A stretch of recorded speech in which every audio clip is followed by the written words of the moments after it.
वाजली घंटी, आलं ना आणखी तुझं एखादं पार्सल. देवा, मला ना कळतच नाही ह्या पोरींची आणि पैशांची काय दुश्मनी आहे. अजिबात घरात पैसा टिकू देत नाही.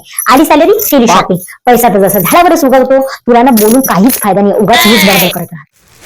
कपाटामध्ये एक कपडे ठेवायला जागा नाही, तरी कपडे बोलावलेच ना. अख्खं कपाट भरलंय कपड्यांनी, तरी काय म्हणायचं, मला घालायला कपडेच नाहीये.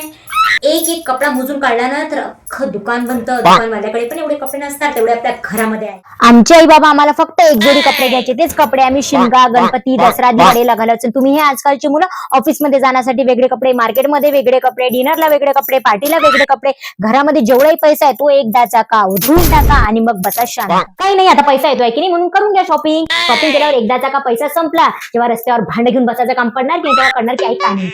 अरे पण शॉपिंग करायची पण काहीतरी लिमिट असावी. माणसाने अंतरून पाहून पाय पसरावे. 8,000 10,000ची शॉपिंग करते, भविष्याचा काही विचार आहे की नाही आहे. एवढ्या पगारामध्ये लोकांचं घर चालतंय. एकदाचे पैसे संपल्यावर खायचे वांदे होणार ना, तेव्हा करणार तुम्हाला, आता नाही करणार.